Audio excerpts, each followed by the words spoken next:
Thank you for coming to LiveRead LA. This is our number 15. So thank you all for coming. Thank you everybody who entered. I think we have a few finalists in the room tonight. Congratulations to them. And we have to do some clapping. So congratulations to our two winners. We have Erica and Alex. Congratulations. Yay. And it wouldn't be LiveRead without our insider. And today we have Greg from Animal Logic. So yay for Greg. He's the bearded gentleman over there with his smile on his face. We're going to hear two scripts. We have amazing actors. Thank you to all of the actors who are spread around. Can I just quickly cut them before they speak? Thank you so much for coming. When we're done with the two scripts, we will then, I'll do a Q&A with Greg, where he'll talk more about what he's looking for and what he's doing and how he got into this and his general feeling on the industry. And you guys will be able to ask questions. And then at the end, I will tell you who our next insider is going to be. And you will have heard of him, which is exciting for us. So let's get going. We're going to do Abominations first, because I know Erica's stressed, so we're going to get her out. We're going to ease that, and then we'll do Baron of Havana. Abominations. Black Girl Magic. Fade in. Interior, pink sugar, kitchen, night. A moth creeps across a stainless steel work table when, wham! A rolled newspaper strikes the insect hard. What's left of the moth is not a pretty sight. Twisted legs, broken antenna, a viscous brown liquid seeps from its core. Holy shit! We're in Pink Sugar's kitchen. It could double as an autopsy room. Think metallic, clean, and clinical. Commercial mixers roar like chainsaws as they whip frosting. Liquid caramel bubbles on the stove like a witch's brew. Seth, 26, gets eye level with our now deceased bug. Seth's what we would consider lumbersexual. No, he doesn't have sex with wood. It means his style is typical Seattle male, flannel, jeans, and a masculine but manicured beard. It's fucking huge! Corbin, 23, a black girl with wild curly hair, joins Seth. Even in a battered apron and sweatpants, she's as cute as the cupcakes she bakes, but looks can be deceiving. Fun fact, legend states that moths can travel between this world and the spirit world. Scientific fact. There is no spirit world. Corbin side-eyes him, then grabs the bug, dangles it in front of his face. Seth screams. Ah! Into the closest corner of the kitchen, she stalks after him with the moth like a horror movie killer. Oh, I can hear her from the other side, Seth. Can you? She's joking, right? Seth picks up a rolling pin as she takes a taunting step forward. It doesn't have to end this way, Corbin. She changes her voice to sound shrill. Oh, Seth, you most beautiful creature. How I dreamed of you the day that our lips will meet so I can suck out your soul. Seth can't help but laugh. Corbin joins in. Sorry, I've been reading a lot of Poe lately. She tosses the bug in a nearby trash bin and goes to the sink to wash her hands. Seth joins her, leans against the counter, calm and cool like nothing ever happened. So, how often do you dream of our lips touching? That was the moth talking. Are you sure? Because it sounded a whole lot like you. Corbin cuts off the faucet, locks eyes with him. You think so? They exchange purebred puppy love smiles. This is the part where Seth is supposed to slowly lean in and suavely place his lips to hers. It's gonna happen. Any day now. Seth, king of the wusses, chuckles bashfully and steps away. I should probably get going. I'm working on the morning shift tomorrow. He grabs his jacket from a nearby coat hanger as she dries off her hands with paper towels. Thanks for keeping me company. I know you've got a lot on your plate between this job and your classes. Don't mention it. Happy baking. Seth chucks up the peace sign and exits from the kitchen's double swing doors. Corbin smiles to herself, throws the paper towels away when she sees the moth laying at the top of the trash. Her smile fades. She looks to the door. All is still and quiet. Seth? Seth? He's gone. There's no one watching. She scavenges the moth from the trash, drops it on the work table, slides her index finger into her mouth, coats it in a thick, sloppy layer of saliva, spreads spit onto the moth's wings. She wets her finger again. This time, she drizzles spit onto its head. She closes her eyes, concentrates, breathes onto the moth. All dialogue in italics is spoken in perfect Hebrew. Rise. The moth's wings twitch, then flutter. It's alive. Corbin boasts a confident grin. Of course it's alive. The moth takes flight just as Seth bursts through the double doors. Forgot my hat. Shit, she panics. Your hat. Oh, how could you forget? Aren't you supposed to be the Seahawks' #1 fan? Impossible. I mean, #1 fans don't go around forgetting their sports paraphernalia and memorabilia all over the place. I guess that makes me the ultimate fan now. She punts an imaginary football. She shoots, she scores. Go Hawks! Seth Go can't help but Hawks! smile, as awkward as it is. It's cute to him. I'll catch you later, ultimate fan. She enthusiastically waves goodbye. He waves even more enthusiastically and leaves. She exhales, slouches, and clutches her heart. Close one. Interior, quaint, bathroom night. Neon lights wash a luxurious public bathroom in a blue tint. 2 girls, Kylie Jenner clones, pose provocatively in front of the bathroom's large mirror. One props her ass on the sink's counter, a classic thought pose. This ass, though. Try to show your bites more. He likes it when you front them. That's right, so me. Selfie girl #1 whips her hair to the side. Polka dot sized bruises stretch across her neck, snaps a pic. Pink-haired Emma, 24, wobbles into the bathroom. Her resting bitch face matches her personality. Blood coats Emma's neck and skimpy top. She can barely stand up straight, high and weak. Selfie girl #1 runs up to Emma. It almost seems like she's going to ask if Emma's okay, but instead shows off the picture she just snapped. How's this one look, Emma? Do you think Frankie will like it? Emma takes the phone, drops it to the floor, stomps it until it cracks. He'll love it. Now get the fuck out. Selfie girl #1 erupts into tears. Both selfie girls run out of the bathroom. Emma slides into a stall, sits on the toilet, takes out her cell and calls her best friend, Corbin. Interior, pink sugar, kitchen, night. Corbin dances to an R&B song a decade past its prime as she drizzles caramel onto picture-perfect cupcakes. Her phone vibrates against the work table. Emma's name and picture flash onto its screen. She answers. You were supposed to be here an hour ago. Intercut, Corbin and Emma. Code pink. This is not a drill. Code pink. Corbin stops everything she's doing. What's wrong? I need you to come and pick me up a fucking sap. Frankie's gone psycho. I'm sorry, did you just say you were with Frankie? Oh, here comes the lecture. Emma unrolls a huge wad of tissue, dabs her bleeding neck. You said that this was the last time. Last time I didn't foresee this time. But what does that have to do with anything? I need you right now. Code pink. A resurrected moth flutters by and captures Corbin's attention. You know that I can, Emma. Because you're a necromancer. Did you really just say that out loud? Do you know what would happen if anyone found out? You're not even supposed to know. Emma rolls her eyes, pats her neck with a tissue. For fuck's sake, I'm hiding in a bathroom alone, bleeding all over myself because Frankie has lost all control. The moth lands on a glowing exit sign. Corbin watches it as she has an internal argument. I wouldn't be calling you if I wasn't scared out of my mind. You know that, right?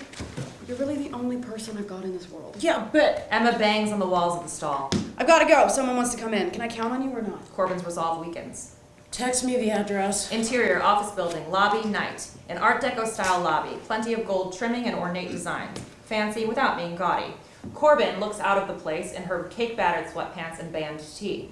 She clutches the ugly stick, a 2x4 plank of wood spray-painted with the words, "Ugly Stick." She steps up to the receptionist's desk. A male sits at it, too absorbed in his computer monitor to notice her. Sorry to be a bother, but I need a little help. My friend told me to pick her up at this address, but I don't see her. And I keep calling, but she's not answering. Her name's Emma. White girl, pink hair. Most likely to be seen vaping or throwing a bitch fit. She's at a place called Quaint. That worked. The receptionist focuses on Corbin. Is that a weapon? This? No, it's a stick. It's keeping me company. The receptionist smiles a little too sweetly. I'm not acquainted with any quaint. My friend is in trouble. I just need to make sure that she... A phone rings. The receptionist delves into the call with no plans to talk to Corbin ever again. It's a bitter defeat. Corbin retreats from the desk, prepares to leave when a swarm of girls enter the lobby. They're a level of loud that exceeds obnoxious. Like Corbin, their attire is out of place. 6-inch heels and tight dresses that don't leave anything to the imagination. One of the girls taps a key card against a reader. The elevator doors open. It's now or never. Corbin sprints into the elevator just before the doors close. Interior, quaint, night. The elevator doors open, and the heavy 808 of the latest hip-hop song deafens our ears. The girls spill out. Corbin is the last to leave. Follows them into a neon world of debauchery. Corbin's eyes grow wide as she tries to absorb it all. Tits, ass, alcohol, blood, stripper poles, Xannies, blunts, bigger tits, bigger ass. Not a male in sight. Just 20 or so girls enjoying the vibe and each other. Speaking of which, Corbin spots Emma passionately kissing another girl in a secluded corner. Corbin marches over to Emma, yanks her away from her makeout session. Emma raises her fist to attack when she realizes who her target is. Corbin? Did Frankie do this to you? Corbin reaches towards Emma's neck, but Emma flinches. I'm fine. What are you doing here? You told me to come here and pick you up. Did not. Why'd you bring the ugly stick? Corbin blinks. Is this bitch serious? You said it was a code pink. Oh, yeah. I'm like so fucking high right now, and I don't know if I'm coming or going. I know that I prefer coming. Emma laughs at her own joke. Corbin isn't having it. Well, that's a shame, since we're going. No, let's stay a little longer and chill. Oh, let me introduce you to Frankie. Yeah, that's not happening. I'm behind you, might as well say hello. Corbin turns and sees Frankie, 23, standing behind her. He could pass for an LA rapper, not just because of his style and good looks, but because of the girls following behind him like a shadow. So you're the Corbin that Emma's told me so many great things about. Frankie widens his arms for a hug. Corbin eyes him up and down. Yeah, right. Oh, it's like that. Now my two black friends are friends. Yay! Emma excitedly tries to throw her arms around Frankie, but gets pushed aside. Yeah, don't get blood on the Gucci. Sorry, Frankie. Corbin's eyes narrow. We're leaving, come on. Corbin latches onto Emma's wrist, takes a step to the left. Frankie mimics her actions, blocks her path with his body. They repeat this song and dance until she gets fed up. Get out of my way. See, I would, but there's this rule. All new girls get Chaucer's approval first. Ain't that right, ladies? All the women in Quaint, except Corbin, respond in bright unison. That's right, Frankie. Corbin takes a beat to realize that everyone has circled around her, Frankie, and Emma. Creepy. All right, let me around you or I'm gonna go through you. Word? It's a blatant dare, but Corbin's unafraid. Emma, on the other hand, wears her worry. She doesn't need to go to Chaucer. She just wants... My apologies, Corbin. These hoes got zero manners these days. He turns to Emma, she cowers. Do you see me having an important conversation or not? I'm sorry, Frankie. Interrupt me again, I'm gonna smack the fuck up at you. You even lay a pinky on her and you won't live to regret it. Frankie pokes out his pinky and inches it towards Emma. Gets closer and closer until he backhands her. Emma's head snaps to the side. She cries out, clutches her cheek. Instinct takes over. Corbin swings the ugly stick with all her might at Frankie's head. Smack! Frankie catches the ugly stick just before it hits him. Nothing a human could do. Frankie rips the stick from Corbin's grasp. It's his now. Terrified, Corbin turns to run, but the girls stand firm like a fortress, impossible to get through. Frankie smiles, drunk with bloodlust, and for the first time, if we're paying very close attention, we see fangs. He's going to tear her apart. Emma gets between Frankie and Corbin. Please, Frankie, don't do this. Just take her to Chaucer, please, for me. Her pleas pull him from his stupor. Corbin's safe, for now. Interior, quaint, Chaucer's office, nice. A night. A CEO office that is not finished being renovated into its final sleek design. A beautiful nude blonde hangs upside down on an expensive desk. She squeezes her breasts, arches her back, and moans into the chorus of 90s grunge rock that plays. Behind the desk, Chaucer sucks at the blonde's inner thigh. Crimson blood dribbles down his chin. This charming devil wears Tom Ford suits and VVS diamonds in his cufflinks. Looks like he's in his mid-30s, but he's a hell of a lot older than that. Frankie barges into Chaucer's office, tugs Corbin in with him. She fights against him every step of the way. We got a new bitch trying out for the team. And annoyed, Chaucer stops speeding. How many girls does your harem need? All of them. But this one is my gift to you. This arouses Chaucer's attention. He peeks over his dinner and studies a frightened Corbin. Sits up. Barbie even comes with accessories. Frankie tosses the ugly stick to Chaucer. Chaucer examines it, amused. The ugly stick. I'm gonna give you two some time to get to know each other. Frankie leaves. Chaucer takes out his pocket handkerchief, cleans all traces of blood from around his mouth. The blonde sprawls across the desk on her stomach, kicks up her heels. Excuse the room. We're under construction. What's your name? Corbin, nervous and intimidated, fidgets. Corbin Reynolds. It's my last name, Reynolds. My first name's Corbin. No middle name.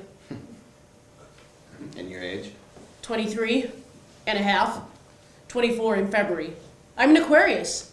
Aquarius Sun, Scorpio Rising, Libra Moon, Sun Square Mars, unfortunately. She waits for Chaucer to say something. He doesn't. I'm great at guessing astrology signs. Do you want me to guess yours? Not particularly. No. Typical Gemini. Chaucer is unaffected by Corbin's attempt to be cute. He slaps the blonde's ass with the ugly stick. Hard. Corbin winces, but the blonde moans. Listen, Chaucer, is it? Me being here is a big misunderstanding. Obviously. I only came here to pick up my friend Emma. I'm not trying to intrude on the, vampire soiree thing. It's just not my cup of tea. Alexa, turn off the music. The blonde saunters seductively from the table, turns off the music, and blows Chaucer a kiss before she exits. He smirks. Who needs Amazon? He approaches Corbin, closes all distance between them. So, Emma told you that we were vampires. No. No, of course not. An obvious lie. You realize if you tell the truth, I might just let you leave here still breathing. She didn't, I promise. You want to do things the hard way? Fine by me. He I roughly, enjoy the hard way. he roughly shoves her. She crashes into his desk. Leftover blood from the blonde coats the side of her face and hair. She turns over. Chaucer's there. A struggle ensues. She kicks and screams, but she can't overpower him. He leans over her, face to face, chest to chest. She fights harder, wildly, uses anything she can on his desk to attack. Pens, paperweight, keyboard, anything to survive. Chaucer loves every second of this. Lets her get a few licks in. Doesn't hurt him. He pins her hands down. Game over. Now let's try this again. Did Emma tell you that She spits in his face. He laughs. you came all the way here just for me to kill you? Kill me and see what happens. You wish you hadn't. There's something about her words. Chaucer wipes a glob of her spit from his cheek and tastes his fingers. Which? Necromancer. Chaucer ponders this for a moment. Follow me. Interior office building lobby night. Frankie lounges with a few of the girls from Quaint. They're having a blast while Emma sits in a corner, face buried in her hands. The elevator doors open. Out walk Chaucer and Corbin, and the entire room grows quiet. Chaucer slaps the ugly stick against his palm like a school teacher with a ruler. Shit. Frankie thrusts the girl on his lap to the floor, claps his hands, and herds everyone toward the exit like cattle. Gone thoughts? Emma and Corbin's eyes meet. Both are thankful that the other is okay, but they don't get a chance to speak. Emma joins the rest of the herd and leaves. Chaucer approaches the receptionist's desk with Corbin. I don't know how she got in. I watched the elevators the entire time. Corbin can't take the tension. I snuck in. I was super sneaky. Next level sneaky. There is no way he saw me. You had one job, Evan, to watch the elevators. How did you fail when we're not even open for business yet? I don't know how she got past me. She tries again to defuse the situation. Your problem isn't with him, it's with me. I don't have a problem with you. Whack! The ugly stick smashes into Evan's face. Evan drops backwards out of his chair onto the floor. Chaucer straightens his tie. Corbin squeals into her hands. She's horrified. We all are. You're up, Frankie. Frankie races over. Chaucer hesitates. Don't bash his brains out. I won't. Frankie takes the stick, but Chaucer doesn't let go. Bruh, I said I won't. Chaucer releases the ugly stick. Frankie cracks his neck, taps the inside of his shoes with the stick like a batter at home plate, heaves the ugly stick high above his head. Whack! Evan howls in pain from the floor. Whack! The stick bangs against Evan's chest. Whack! It tears open the bottom half of his face. Frankie looks down at his shirt, spots a drop of blood on his Gucci. Disgruntled, he beats Evan even more viciously. Corbin can't take the sight of it, tries to turn away, but Chaucer grips her shoulders. Whack! You came into my world with a weapon. Whack! Lied. Spit in my face. Had the audacity to threaten me as if I'm afraid of ghosts. Whack! But how could I have a problem with you? You're a necromancer. It doesn't sound like he actually believes that. Frankie stops, wipes the imaginary sweat from his brow. Rest in peace to the homie Evan. He won't be resting long. So how long will it take for you to bring him back? Corbin shakes her head, stammers. I've only ever raised animals. Small animals. Cats, dogs. I can bring bugs back to life. Not Evan, I don't know how to raise humans. You hear that, Frankie? Yeah, she says she wants me to beat Emma with the ugly stick. You heard it too. Let's make sure that's what she said. He looks to Corbin. This isn't an idle threat. How long will it take for you to bring Evan back? Scornfully, she answers. A week. He cheerfully slaps her shoulder. You have until midnight. Frankie will put Evan in your car for you. Chaucer begins to walk away, but turns around as if he's forgotten something. I am a Gemini. Good guess. Interior, Corbin's Hyundai, night. Corbin puts her car into park outside the typical brick apartments that compromise Lower Queen Anne. Both girls look like they've just fought in the front lines of war and barely made it out alive. Crazy night, huh? Lucky's gonna freak about the cupcakes not getting finished. Emma undoes her seatbelt. Thanks for taking me home. Get out of my car. Do you want to come up, take a shower? You can borrow some of my clothes. Get out of my car. Talk to me. What happened? Corbin glares at Emma, then breaks down into tears. Emma wraps her arms around her friend. I'm sorry. I'm so sorry. Interior, pink sugar, day. An assortment of mouth-watering cupcakes rest behind various display cases. Decorative whisk lights are strewn from the ceiling. This is Pink Sugar, an Instagram-perfect cupcakery where the customers range from Seattle's finest meth heads to Microsoft business execs. Right now, it's pandemonium. Customers demand the cupcakes they were promised from the overworked cashiers. Quarrels break out in the back of the densely packed line. No cutting allowed. Seth ignores the mayhem around him and fakes busy by pretending to sweep. I don't get it. Was I supposed to just lean in and kiss her? Aaron, 24, sits at one of the tables and draws on a chalkboard. He's slow-talking, shaggy-haired, and chilled out. The type that reeks of Kush cologne. You're in my light, bro. Seth takes a seat. I should have just kissed her. But I got nervous. Corbin and me. It's like magic. I get butterflies just standing too close to her. It's chemistry. You don't want chemistry. You want biology. Let me guess. Biology is a euphemism for sex. What the fuck is a euphemism? It's like a polite way to say something that's not polite. And I don't know if it's a euphemism, but I know what I do know. And what I know is that you're not thinking with dick in mind, bro. What are you talking about? It's simple. Dick doesn't want chemistry. That's for pussies. Dick wants biology. Dick wants a lot of mouth, a little throat, all of that vagina, some sleight of hand, don't mind if I do. In the ass, between the ass cheeks, let me put this dick between them titties. Itty bitty A cups, that's okay. The feet'll do. I don't want to fuck Corbin's feet. I want a real working adult relationship. She got them uggo feet? I don't want to fuck her feet! Aaron goes back to drawing with his chalks. Lucky. Seth checks over his shoulder. Through the crowd spots Lucky, standing tall on the cash register's counter. Seth pretends to sweep again. I was never here. Lucky, 28, claps his hands and earns the shop's attention. He's bossy, gay, Puerto Rican, and unabashed about any of it. Hear ye, hear ye! The fall cupcake extravaganza is postponed. I too wanted to sink my teeth into a quaff the Ravens never s'more cupcake, but unfortunately, it won't come wrapping out of our oven door until tomorrow. Until then, we've got a few classics left. If that doesn't suffice, the door can exit from the left is the same one you entered through. That is all. Carry on. Lucky drops from the counter and finds his way to Seth. Seth, do you like being assistant manager? I don't just like my job. I love it. Seth gives an over-enthusiastic thumbs up. Then put the broom down and assist me by, calling Emma and Corbin and seeing what happened last night. I've called 1,000,000 times. Then call 2,000,000 times. You've got it, boss. I'll get right to it. Seth heads towards the back of the shop. Thanks for doing your job. Aaron approaches with the chalkboard. Alright, I know you wanted it to list the fall cupcakes, but since we don't have any, I took some creative libs. He reveals what he's been drawing. It's a comic book version of himself, a robotic woman, and a small child eating a cupcake. Alright, so this is me, this is my hot robot sidekick, and this is our little baby Samsung. See, he's named that because he's an android. And look, right down there, you see that? You see what Samsung's eating? That's a cupcake.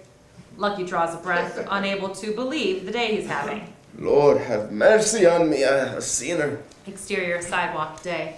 Emma struts through Capitol Hill, a prominent district of Seattle known for its hipsters, eateries, and rainbow-painted streets.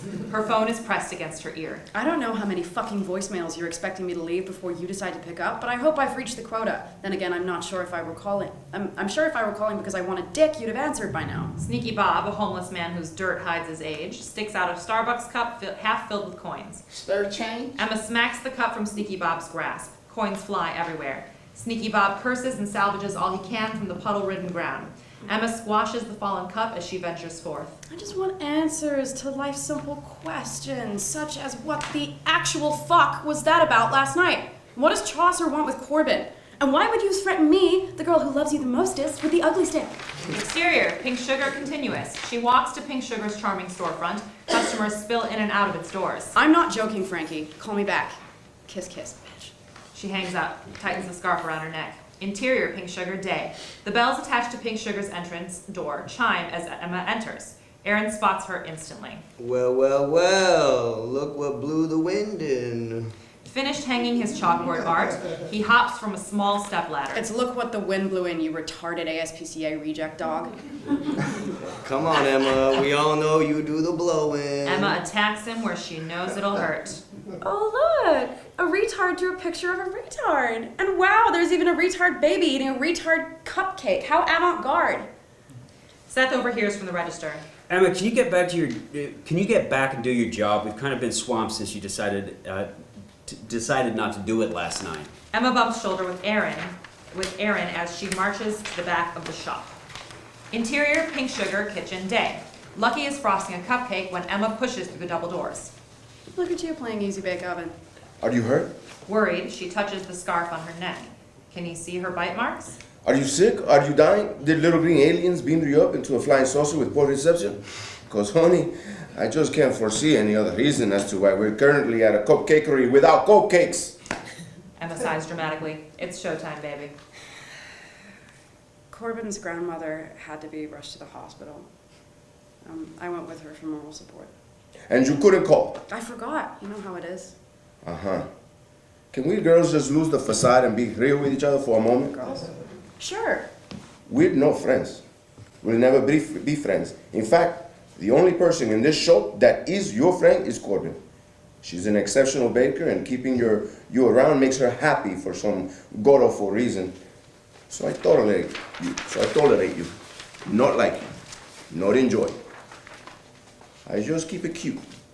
But when we find out that this obvious lie is an obvious lie, it's gonna get really real, really fast. Well, that's just hurtful and mean.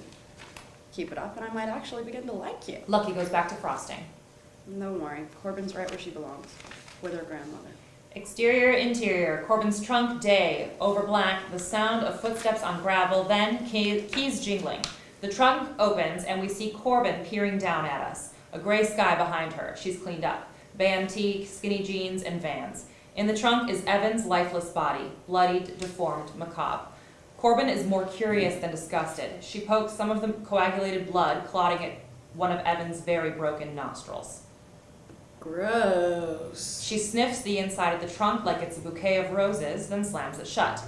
Exteriors, Grandmama's house, day. A dilapidated farmhouse haunts a vast stretch of grassy land. On its porch, an antique rocking chair creaks rhythmically. Corbin takes a rubbled path leading to the house. She passes through white linen strewn across a clothesline. Wind blows and the sheets billow as if they're reaching out to touch her. Corbin steps onto the porch and passes in front of the chair that's rocking fervently. She turns to get a better look. It stops suddenly and abruptly, as if it had never moved at all. Corbin studies the chair a moment. Something's there. She just can't see it. Not yet.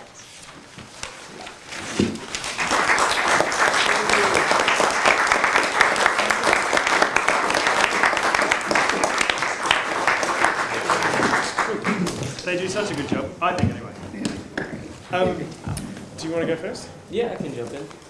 Can I ask, am I able to ask, is it a pilot or was this the beginning of the pilot. Pilot? Okay. Very cool. A lot of just really fun character introductions. Was it lumber sexual? Yeah, lumber sexual. Definitely appreciate that. Those things are really key to kind of bringing us into the world, and I thought you set a really good tone kind of with the humor right off the bat with that, so definitely appreciate it. Just kind of easing us into the world. I think, a lot of my kind of notes and questions I had were kind of around the rules of the world, and especially with something like this where this is not our regular reality. There's a lot of kind of explaining to do, but obviously you don't want to just kind of come out and say it. You have to find creative ways to do it. Right. And I think you did a lot of those, but I think there are a few more that we could probably get in there.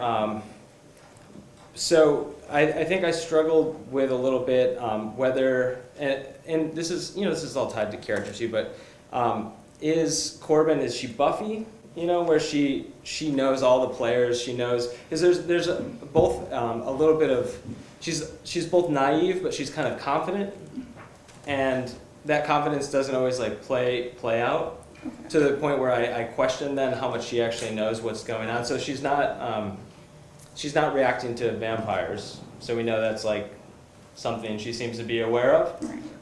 And some of these things may be wrong in just the way that I heard them or kind of processed it, but I think I was sometimes confused at kind of maybe what the rules of the world were. If she knows vampires exist and she's going into a den of vampires, how does that stick help her out? Is that, and I have to say I hope that stick really pays off, because there's a lot of focus put on that thing. So just to let you know, like you're signaling to us, like that's gonna pay off big time. But It's a magical ugly stick. it's a magical ugly stick, or maybe a stick. I don't know. That'll be the spin-off series. Just be about the adventures of the ugly stick. Ugly stick goes to France. Yeah. So just kind of understanding what she knows and what she doesn't. That way you can surprise us. And sometimes that surprise is she's going to know something that we didn't, and we get a certain thrill out of that. Sometimes she thinks she knows what she's getting into, and then she gets surprised, and we also get a thrill out of that. So just kind of really kind of helping us along the way there to kind of figure out what this new world is and who our character is and how she kind of fits into it. Okay. Let's see.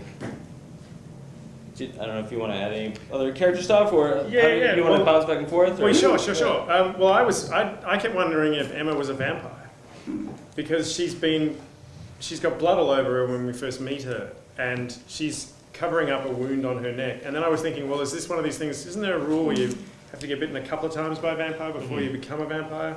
And is she sort of mid-vampire? In which case, wouldn't Corbin be worried about that? Or, it all seems to be sort of a little... Right. Let me start off by saying, I really liked this script. I don't want to make it sound like it's all negative. I really liked the character and the way you set it up. So, and as you know, pilots survive on the characters and how we, whether we care about them and whether we're interested. And you set up a great conflict at the beginning where you've set Corbin up as she's flirting with Seth.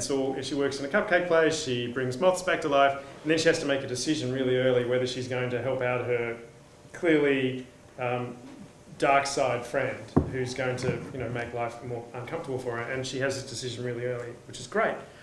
But then after that, I didn't really know. She needs to be I completely agree. She needs to get kind of tightened up, Corbin. Okay. Even I think what Greg was saying about her.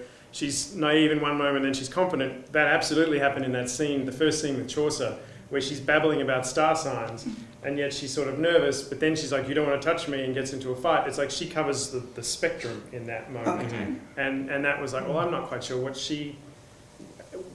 and who she thinks she's meeting, and what does she know, and they kind of get right to it really quickly, and it's like, I just don't, I want to know more about, about the world. Yeah, absolutely. Did I talk enough until you get to your next point? Yeah. I can talk more. No, I think that's great, and I think those first couple pages are so incredibly important for establishing the character, and you've got a nice kind of scene between the two of them, and with a nice shift into the kind of the necromancer introduction. There, I wanted to know more in that moment, and emotionally what was going on, because that's going to tell me who Corbin is. So she has this kind of cutesy relationship with Seth. He leaves, and then she brings this bug back. So that's the information kind of that I gained through listening. What I don't know is when he killed that bug, was that just killing her the whole time? And she was just waiting for him to leave so that she could bring this thing back? Is she bringing it back because she has these powers and she just likes to play with them and she's just curious? Is she, I didn't know really kind of how she felt about it all. I didn't know why she was bringing it back other than to tell us that she can do this thing. And then when he comes back in the room, I wasn't sure exactly kind of her emotional state on that too. Like, is she You've told us that she's cute as a cupcake, but there's like a darker side to her. So is she cute to Seth, and then she's a horrible like necromancer, and you know she's going to be doing terrible things and then smiling every time he walks in the room? We just need to kind of know emotionally where she's at. You know, in any ways that you can kind of show that visually is always good. Yeah, the same goes for her relationship with Emma, because Emma seemed like why would she be friends with her? Right. Yeah, that was a big question I had as well. Yeah. Yeah, because it didn't make much sense that she would risk everything to help out someone who just asked, like, oh, you're my best friend. So, but there seems to be is she someone who's in this sort of dysfunctional relationship with someone who takes and doesn't give? Maybe I'm getting too personal on that, but it was, it just seemed odd. It was like, why is she friends with her? Emma's providing nothing. She's just dragging into this mess. And now apparently Emma's life's at threat, and I'm like, she gets hit with the ugly stick. It's like,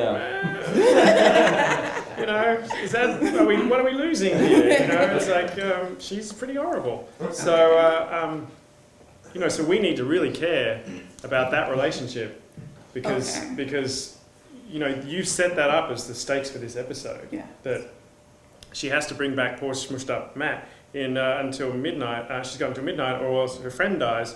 So that relationship is the episode. Yeah, we have to get a little glimpse of why Okay. she and Emma are friends. Like, what's the one redeeming quality of Emma? Is she the one who gets her to go out and actually have fun? Is she the one that, do they have some history together? That, you know, I mean, actually, she knows that she's a necromancer, right? Yeah. So that's, you know, maybe that comes up later on, but that's, she's the only person that she can really, like, open up to about those things. Maybe just front-loading that a little bit more, maybe building upon what you have there. That's what I was hoping would get across, Yeah. but I will work on making that better. I have 3 things while I think of them because I don't have the luxury of your book. And one of them's just gone. Should have made the joke. when Emma calls on the phone the next day, she calls Frankie. I was convinced she was leaving 100 messages for Corbin. Yeah. Like, why the fuck wasn't she calling Corbin? Why was she calling Frankie? Point 2, just from a page's point of view, Corbin disappeared for a bunch of pages. I don't know if you noticed that. Around about page like 22 to 27, there's no Corbin. And if it's her show, so you spend a lot of time back in the cupcake shop with a bunch of characters doing their thing, which you could probably truncate. Okay. Because this is sort of Corbin's show, and it's like, we're in this, holy fuck, she's got to bring her back by midnight, and all we see her is going up to Grandma's house. I know you need time, I guess, where she's got to drive away, but she vanishes, which I missed her. And then, just a random thought, because this wasn't the third one, this is the fourth one. There was, while it's great, I agree with Greg about setting up little character things, there was a lot of conversation about what people were wearing, and a lot of, Lindsay did have a lot to say in the scene description. I don't know if you noticed that too. You could probably make that a little tighter, just to sort of give you a bit more room to play with establishing relationships and having people kind of, you know, exist in the world and explaining the world a little bit more. So don't get too carried away with what they're wearing and, you know, all that kind of stuff. It's just a little quick, because also if this thing ever goes into production, costume people will murder you. So because they're like, that's my job. Okay. So so you don't need it. You only need to kind of imply it.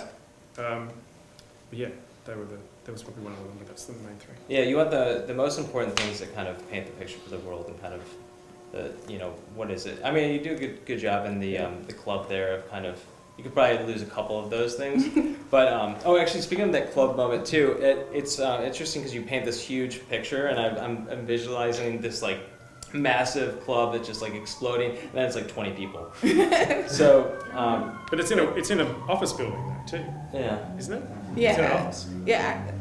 I've got this idea of it being in the office building, but in the basement floor of it, rather so that you don't have to. So it's just nondescript, like it's the new speakeasy of. A vampire speakeasy. Yes. Haven't we all been there?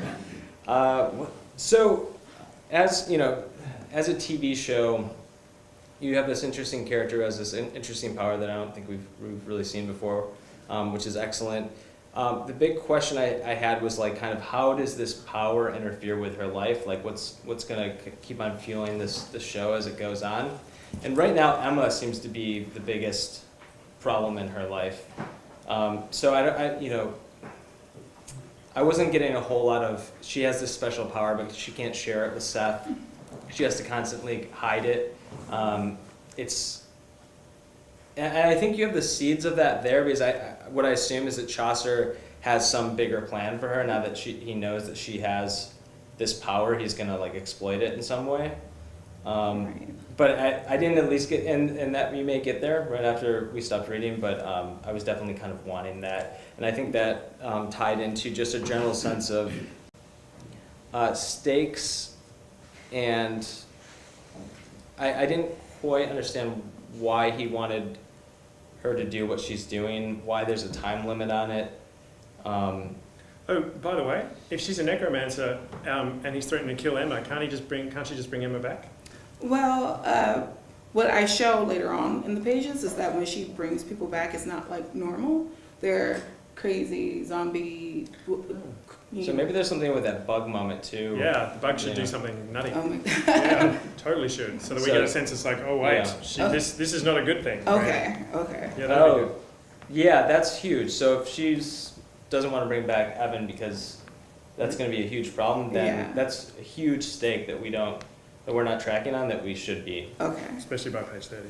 Yeah. And that was the other thing. That was the other thought. Was that necromancer? She goes out of her way to say, you're not even supposed to know I'm a necromancer. And then she gets into Chaucer. So what are you? I'm a necromancer. Wait, what? Why wouldn't that be? That came out awfully easily. Okay. Yeah, it seems to not play into the world where vampires are. We know she's just nonchalantly, chatting with vampires, and then she's afraid that. I mean, if somebody in this audience was on the phone and said, I know you're a necromancer, I'd not think twice of that. I don't think that I wouldn't believe No, this crowd. or you would go, what's a necromancer? Most of them are probably necromancers. So it felt like a little bit of a cheat to give us a piece of information. So maybe you can, put a little nuance it a little bit so it doesn't feel so. I think we've beaten her up enough. I was just gonna say I really enjoyed Oh, thank you. The seeds are there. It's absolutely. It's a very cool world. So. Thank you. Thank you. Absolutely. Okay, we'll take a couple, and if anybody wants to add to our. Hi. This is quite small, I think, but I'm a little curious as to how good of a liar you think Emma is. And when that flag for me was just when she was being very horrible to Seth and the co-worker in the cupcake shop, because she knows that Seth is really important to Corbin, but she's not wary of him telling her any of that. So just how much does she have to protect herself, and in front of who, and does that mean that when does she pretend to be nice, and how much, and how good is she at it, that kind of stuff, I guess. I wanted her to be an excellent liar. Emma. Yeah, Emma, to be an excellent. Corbin too, but not as good as Emma. Because Emma also, she's human. She's not a vampire Not yet, yet. Maybe in the future episode. But So what's the plot then? she's been bit. She's just like a snack for him. Isn't that what happens with? Am I missing something about the vampires? I mean, you get bitten by a vampire, don't you become a vampire, or is that zombie? Have I missed something in vampire world? Vampires you can do. You have to drink the vampire's blood, and then you become. There's a bunch of different ways you can. Not in my world. You don't just once you're bit, you don't turn into a vampire. So maybe you might want to give us a little bit of okay. On that. This is not your grandfather's vampire movie. Clearly, that's the only one. Okay. Cindy. Hi. I really liked the characters were great. It was really fun. The one thing I would have loved was something about time, because there was the time limit of midnight. I didn't know where we were to begin with. Time-wise, I thought they were working the bakery overnight, and then as Corbin was gone for a little while, I wondered where she was. So we need some supers with, or chirons with time or something, so that we know that the clock is ticking. We know how many hours we have or something. Mm-hmm. Yeah, raise the question of why didn't she just go finish the cupcakes? It seemed like there was a break between the action at night in the club and then the next day. Okay. She was driving grandma's. Yeah. That's what she's doing. We need a cover time. See, I got that. Yes. Anyone else? Yes. Yeah, it was a really fun piece. I think off of some of their suggestions, one of the things that you might think about doing is spending more time in that opening scene and reshaping it so it's between your lead, between Corbin and Emma, because she's much more important to the main sort of thrust of it. You know, they could have been in foster care together. You know, there's a lot of ways you can sort of build a history very, very quickly that will make her being in peril have much higher stakes. And one of the things that I was very curious as to how good of a necromancer she was. And in terms of sort of straightening her out as a character, one thing that might be like sort of a good standard for her is maybe she's great at the sorcery and cupcakes, and she's good with reading strangers, but she's terrible at reading the people she cares about. Mm-hmm. And that way, we see her as someone who is, her blind spot is the people she loves. And that's going to end up haunting her as she goes through the show. Yeah, I agree. I agree that her blind spot is Emma. Emma's a really good liar and plays on Corbin's feelings. And I wanted her to be kind of caught between the two worlds of, should I commit to necromancy and become this, because as we see in the next 30 pages what necromancy is, should I commit to this awful world of necromancy, or should I go and be a part of this world with Emma, who she finds out is a liar, and just trying to navigate through that. I confess, just obviously with my lack of vampire knowledge, I had no idea what a necromancer was too. Okay. So, and I apologise. I feel like I should know that, and I really didn't. And I'm still 30, and so it took me a while. It's like, okay, she brings people back from the dead, but I didn't know if there were other things that go with that, and whether or not I should be worried about that, or whether that was a cool thing, or I just wasn't sure. So, and the one thing you just want to avoid, especially because also let me just say to everybody. Pilot scripts by people outside the wall, I liken it to like zombies. Mm-hmm. We are all zombies outside the wall trying to get inside the wall. The rules for the pilot script are different from those who are inside the wall. Okay. So not greatly different, but different enough. So if you find yourself ever in notes or ever sitting here where you're like, the next 30 pages explain this, you're doomed. Okay.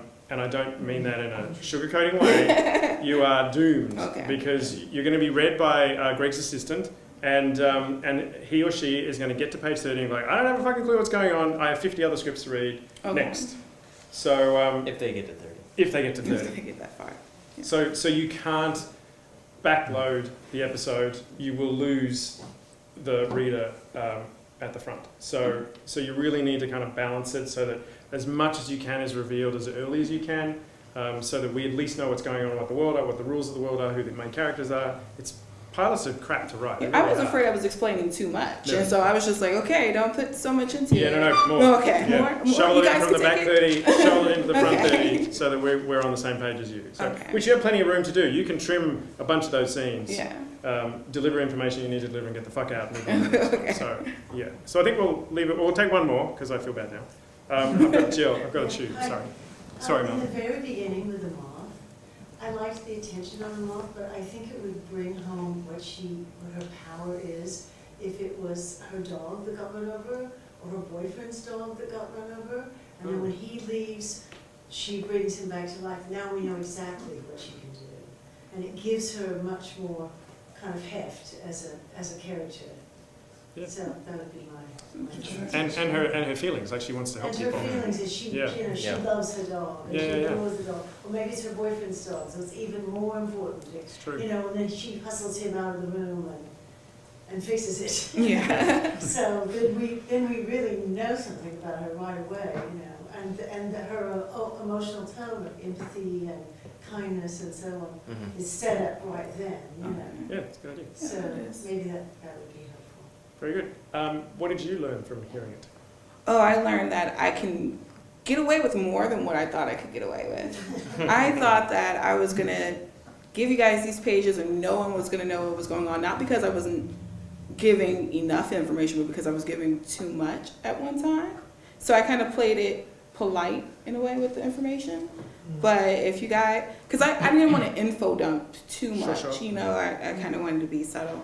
But from hearing all the feedback about Emma's relationship with Corbin, and Corbin showing her emotions, and, you know, basically making her a character to root for, and showing the necromancy, I need to insert more of that into it. Yeah, cool. All right. Well, thank you. This is the first time you've heard it read out loud, right? Well, I've heard it read out loud in a class, but not with such great feedback. or actors, right? Or actors, yeah. It wasn't anything. Or actors, definitely not. All right. Well, Eric, everyone, thank you very much. Baron of Havana. Fade in. A woman's hands turn pages in a scrapbook full of newspaper clippings and their corresponding photos of a beautiful young man, Errol Flynn. Variety. Flynn, breakout star in Warner's Captain Blood. Hollywood Reporter. Robin Hood and Flynn are boffo box office for Warner's. LA Times. Flynn covers Spanish War as celeb reporter for Hearst. J. Warner furious. LA Herald Examiner. Spanish partisans holding own in Mallorca by Errol Flynn. LA Times. Flynn busted on 2 counts statutory rape. LA Times. Flynn acquitted. Hush hush. Errol wants to know, are you in like Flynn? From here on, the photos get less flattering. Confidential. Flynn arrested for public drunkenness. Variety. Warner's cuts Flynn loose. No contract renewal. Hollywood Reporter. Flynn's Oscar nod for Sun Also Rises mysteriously withdrawn. Hush hush. Flynn scraps marriage number 3. Confidential. Whatever happened to Errol Flynn? Exterior, Chateau Marmont Hotel, day. Title up, Hollywood, California, 1958. A European castle nestled in the Hollywood Hills. Its tarnished patina doesn't mask the fact that it's a place where things happen. Interior, Chateau Marmont Hotel suite. A telephone next to a bed rings. The clock reads 12 noon. A few scripts are scattered about, with titles like Attack of the Saucer People and Ambush at Mesa Rock. After a few beats, Errol Flynn's head materializes from under the sheets. He answers the phone in his distinctive Upper Sydney Aussie accent. Be brief. Be at JL's office, 3 o'clock. Too bloody right. Also, Putnam's is waiting on the new pages. Pages. The book? The memoirs. The 50 grand they advanced you for untold tales of your wicked wild life? For Christ's sake, I'm your agent, not your mother. Yeah, my memoirs. Super. So, 3 o'clock. Warner's. Errol. Yes, sport. Don't step on your dick, please. Flynn hangs up the phone, tosses the sheets aside. Errol Flynn, now 49 and barely recognizable as the glamorous movie star he once was, sits with his legs over one side of the bed, totally nude, his bloated body taking labored breaths. He starts to cough, hacking violently. Later, Flynn has boxer shorts on, stands at the bar. He holds up his right hand. It trembles. He coughs more. Flynn pours a glass of vodka, fills it 3/4, then dusts the top with tonic. He gulps the drink, killing half of it. Exhales, holds out his hand. Still shaking, but not as badly. Later, now dressed in a white t-shirt and slacks, Flynn's arm above the elbow is tied off with a tourniquet. He injects himself with a syringe half full of brownish liquid. Flynn unties the tourniquet, exhales as his entire body seems to go slack, then shakes himself to his senses. He holds out his hand, steady as a rock. Later, Flynn is now completely dressed in a natty suit. The television is on in the background as he ties his silk cravat. On TV, Dave Garroway reports on the rebels in Cuba. Flynn regards the report briefly, then returns to himself. The handkerchief in his breast pocket is embroidered with a question mark. Flynn stops tying the cravat and regards himself in the mirror. A movie star looks back. Exterior, Warner Brothers Studios, day. 1950s early cars drive past the legendary movie factory. Interior, Jack Warner's waiting room. Flynn sits outside Jack Warner's office, flipping through the day's issue of the LA Times. The headline, Castro gaining ground in Cuba. Several young starlets ogle him from across the room, whispering to each other and giggling. Flynn smiles at them and waits. They melt. Flynn looks up at the clock. It reads 4:30. He looks at the matronly secretary patiently. Any minute, Mr. Flynn. Oh, well, I get the better deal, sweetheart. Sit here looking at you. Oh my God. Secretary Flynn. After a beat, The secretary's intercom buzzes. She looks over at Flynn and nods. Flynn rises, grabbing his briefcase, and heads toward a pair of imposing double doors. Interior Jack Warner's office. Flynn enters and is met by Jack L. Warner, 60s, compact and dapper. Standing on the raised floor that his V-shaped desk rests on, Warner is nearly as tall as Flynn. The men half embrace, each gripping the other's forearms. Baron, you're looking well. And you're looking sartorially splendid as ever, sport and blood. Warner motions for Flynn to sit, which both men do. Warner reaches to his right, pulls the cover off a large poster which sits on an easel. It shows a bigger-than-life image of a younger Flynn, sword in hand. Below the image is written in Spanish, Robin Hood y el Capitan Blood. It's our biggest money maker in Latin America right now, huh? You'll never guess which country is really raking in the dough.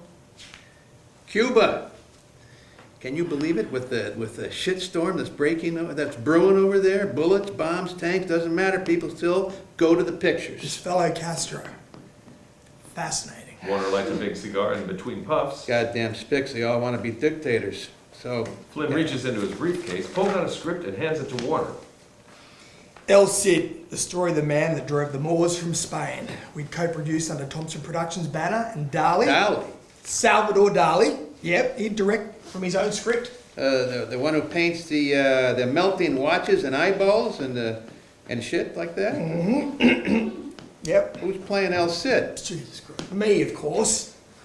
Might be nice to play a character that's, not a shadow, a version of his former self for a change. Well, you'd have to get someone like Chuck Heston or Jeffrey Hunter to play the lead, and besides... Warner tosses the script back across the desk at Flynn. Painters paint. Directors direct. Flynn nods, still upbeat, reaches into his briefcase, pulling out a book. He hands it to Warner. Warner regards it. Nabokov's Lolita. Warner holds up his hand, tosses the book back. Artsy-fartsy crap and dirty as hell. We already passed. Flynn seems surprised. This guy, Jim Harris, and his crazy kid partner bought the rights. They actually got it set up at Metro. That place was screwed the minute Thalberg died, you ask me. Okay. I ever tell you about my idea to adapt Hemingway's Nick Adams series into features? It'd be a corker. Listen. We have a present for you. Flynn brightens. A thank you for all the dough that double feature is making overseas. Warner reaches in his desk, hands Flynn a small, rectangular, gift-wrapped box. Flynn regards it curiously, then opens it. A pen rests inside, the Warner Brothers insignia on its clip. Flynn is speechless. Warner is beaming. It's an exact replica of mine. Warner holds up his own pen for emphasis. Flynn puts the box in his pocket, trying to seem pleased. It's swell, sport and blood. Thanks. How are the kids? Yep, Sean's off to Harvard in the fall. What about your girls? Flynn averts his eyes at this question. Exterior Hollywood High School day. Flynn pulls up in his 1957 Lincoln. A pretty blonde girl, standing with her friends, waves and runs to the car. Hi, Mr. Flynn. Ladies. The girl gets in the car and Flynn kisses her cheek. Hi. Hello, darling. Interior Flynn's car driving. Flynn has classical music on the radio. The girl switches it to a rock and roll station. She cranks up the volume. Flynn reaches for the volume knob. No, I can't stand that crap. He turns it down. All the time I spent teaching Introducing me to the classics. And this is how you... bloody well thank me. The girl switches the radio back to rock and roll. Flynn glares at the girl, who smiles back coyly. Woodsy, this little game of yours was the piss out of me, yes. He cranks the wheel hard, pulls into an alley. He grabs the girl, kisses her hard on the mouth. About fucking time. You haven't touched me in a week. The girl unzips Flynn's pants, goes down on him. This is Beverly Adlin, Flynn's girlfriend. She's 16. Exterior Beverly's house, afternoon. Beverly and Flynn walk to the front door of their small bungalow in a low-rent district of Hollywood. You could do that to me once in a while. The oral cavity is better used for dispensation of words and wisdom than for the brief reward of orgasm. She wipes the corner of her mouth and smiles.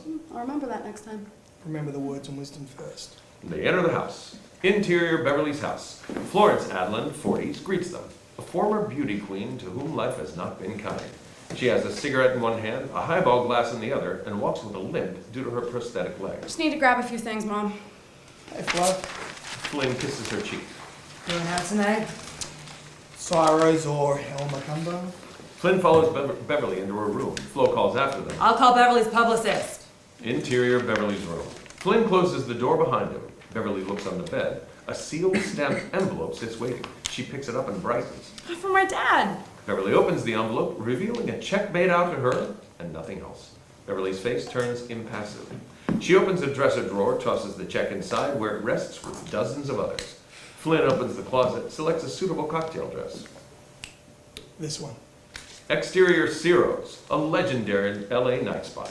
Valets park flashy cars driven by Tinseltown's most beautiful people. Interior Ciro's. Flynn makes his way through the crowded nightclub, turning heads as he moves. He greets various people, men and women alike, with the gusto and skill of a politician. Ava Gardner, green-eyed beauty of the silver screen, approaches and kisses Flynn full on the mouth. Ava, you look ravishing. You said you'd call once the picture wrapped, you shit. Dear girl, an Aussie has 3 loves in this life: his land, his animals, and his women, in that order. Something tells me you've never come third in your life, have you? If you feel like spending time with a gal born before FDR was president. Ava slips a piece of paper in his pocket, goes to kiss Flynn's cheek, and playfully bites his earlobe instead. Flynn whacks her on the behind, laughing heartily. You bloody cow. Filthy pig. Ava blows Flynn a kiss, disappears into the crowd. Flynn sees Sam Jaffe, 50s, standing at a table with 2 other men, motioning him over. Flynn approaches. Sam makes the introductions. 2 young men in their early 30s, James B. Harris and Stanley Kubrick, extend their hands, clearly excited to be meeting Flynn. Errol, Jim Harris, and Stan Kubrick both shake hands with Flynn eagerly. Stanley, it's a pleasure, Mr. Flynn. Mr. Flynn. Drinks! 2 waiters nearby move into action. All the men sit down. I understand you're both acolytes of the Temple of Mccobb. That's Stanley's department. The man's one of the great satirists of the 20th century. You see Lolita as a satire. You don't. Well, I'm not.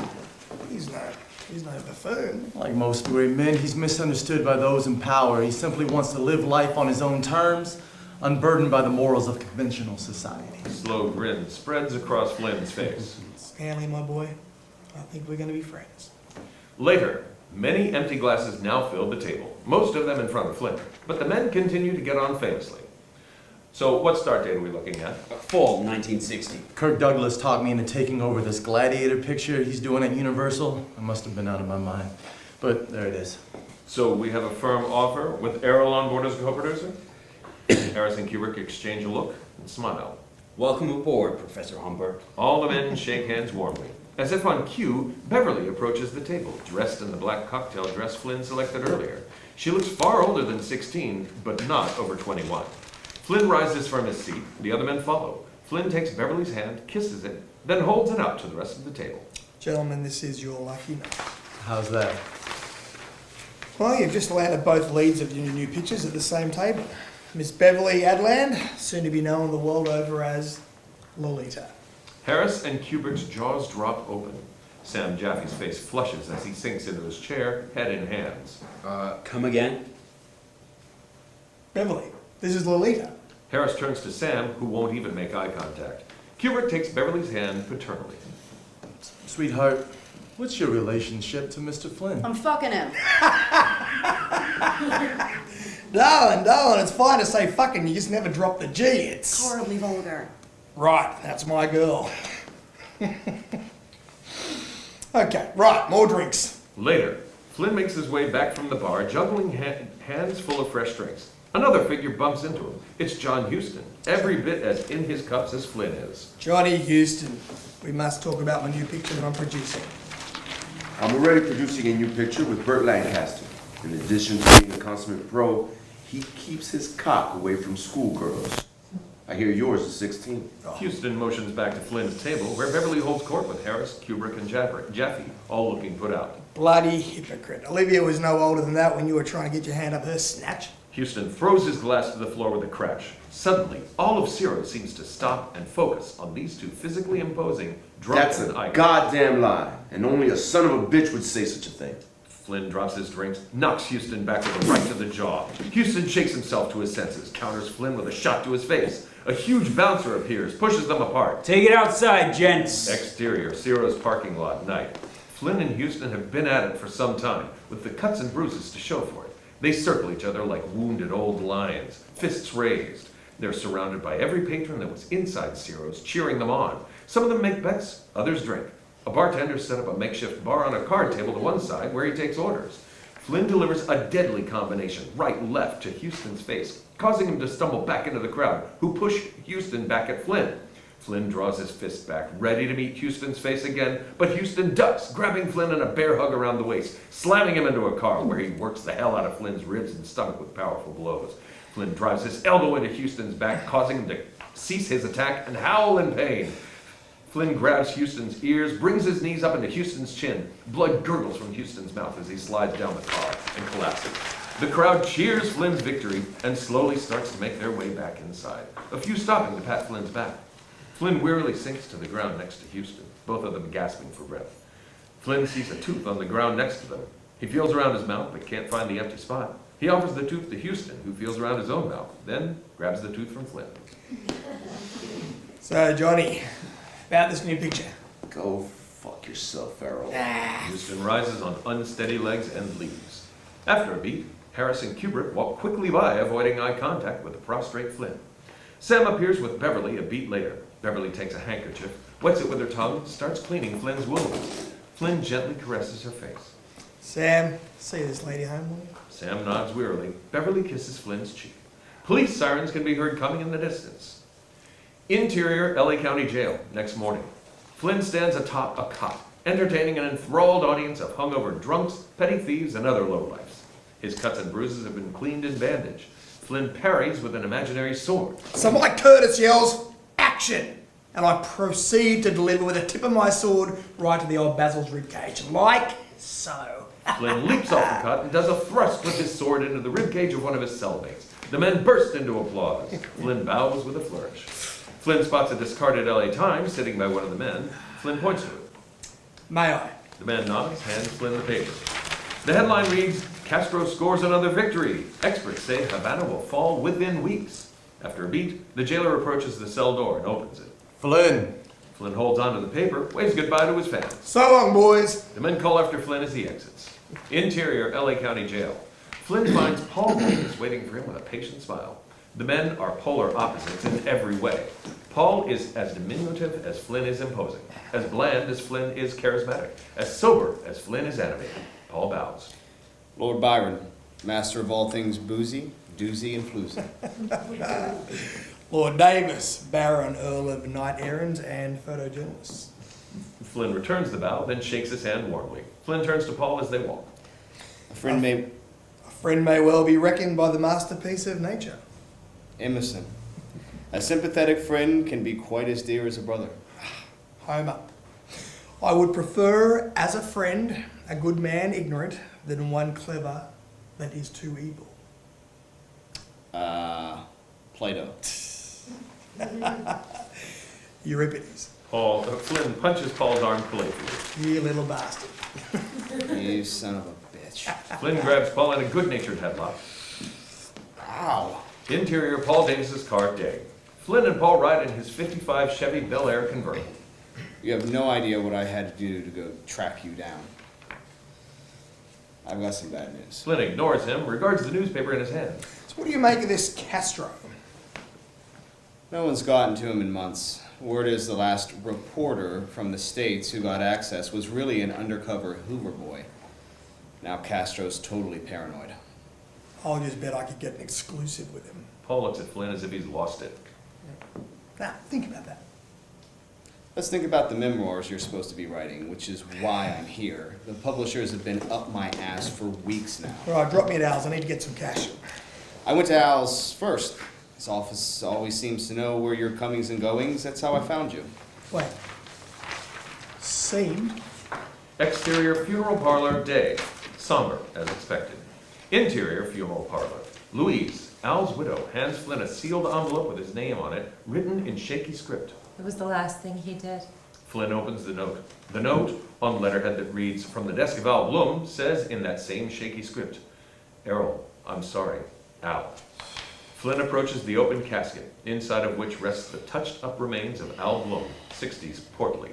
Flynn takes the Warner Brothers pen out of his own breast pocket, puts it into Al's, and exits. Exterior Los Angeles Herald-Examiner, day. An imposing building in downtown LA.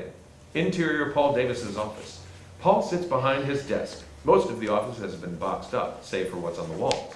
Awards, citations, and photos that cover decades of history. A framed series of military medals and ribbons lie in the center of the display. Every goddamn penny after $3 million. That little bugger was robbing me blind from day one. Business manager. My ass. How can I help? Castro. Castro's the key. Yep. I get an exclusive with him. It's a whole new ballgame.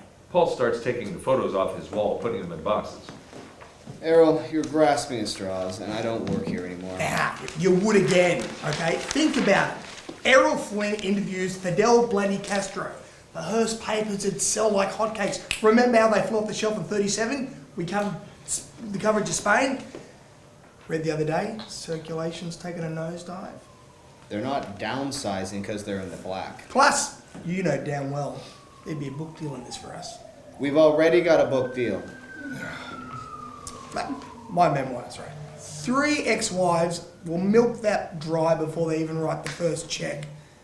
Besides, we know a chap that knows a chap down Havana way. Flynn taps a framed photo by Paul's desk. The photo shows a much younger Flynn and Paul, along with Tomas Ramirez, a handsome young man who carries a rifle. A caption below it reads, Spain, 1937.